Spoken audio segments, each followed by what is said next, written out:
Thinking about this social media, YouTube things, I do like to post content. I especially like to on my channels where I do Bible studies or apologetics, and I like to do that. And then this channel, what I've been doing on this channel is just, daily life stuff. I'm retired, or at least I retreaded, I think is what I like to call it.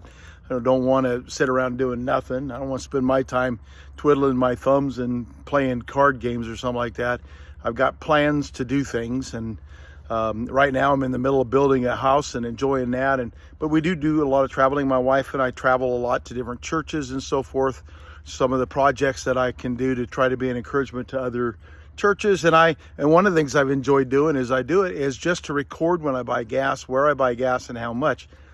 So the other day I was in Kennewick and saw my mom. I didn't have a lot of time.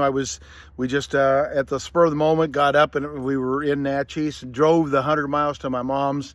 Saw her for a couple hours, turned around and drove the 100 miles back in time to have dinner with the pastor and his family before services that night. So I didn't have a lot of time. And I had to buy gas in the Tri-Cities when I left there.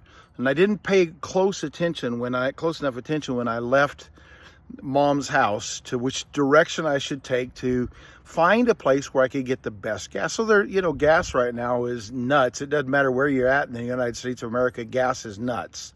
It is going down in some places in the country, I know, and some places it's going down significantly. I know President Trump and his people are really wanting to point that out, that they're making some reductions. They're doing some things that are helping that out. But here in the state of Washington, gas is still crazy. It's over $4 a gallon here in Republic, and almost every place I go, gas will be $4.19, $4.09, $4.29 somewhere in that ballpark. I've seen it up to $4.99 at one store. So I'm in the Tri-Cities, and rather than I use the Gas Buddy app usually to help me to find gas at the best price I could, but I was in a hurry and I didn't take a chance to take time to look that through, and I ended up in a part of Kennewick where I needed to buy gas before I was out of town. And but without paying attention, I ended up paying $3.99 a gallon for gas. And I just made my little recording, and at the end of it, I said, man, I hate this. Well, somebody decided they needed to respond to that, and it's because of you idiot Democrats voting for those things. And I said, well, wait a minute, you're being presumptuous. You don't know that I'm an idiot Democrat. You don't know who I am. I didn't say anything like that. I hesitated even to send that video. It's just a short. I hesitated even to put it online because I ended with those words. I hate that, and I thought that's more negative than I like to be about things most of the time. And some of you idiot Democrats, and then somebody, well, just keep voting in the Democrats. That's really going to help you. And he said, I'm laughing, at you because, you think that you're going to do something different. You're going to change the world while still voting for a Democrat. And he kind of, so I commented, well, you're making a presumption that I'm Democrat, that I voted Democrat. And ever since then, he talks in circles. This guy, without knowing me whatsoever, everything he writes in the comments is ill thought out,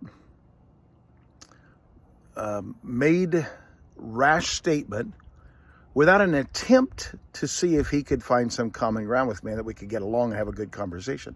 And I've tried a couple of times, to tell, but frankly, I'm just going to be honest. I'm embarrassed about people who are my age and who don't have enough patience or discernment or sense to actually listen to an entire video or to research something about the person that they're going to comment about. Just throw out a statement. I could expect that of a young kid. I could expect that of someone young and angry and whatever. But here's a guy who presumably is a conservative. He did not vote Democrat, and yet he still makes just rash, stupid statements like that. And it's an embarrassment, I think, to the conservatives, and especially it's an embarrassment to people who are approaching senior years like myself and like him. So, Jeff, here's to you.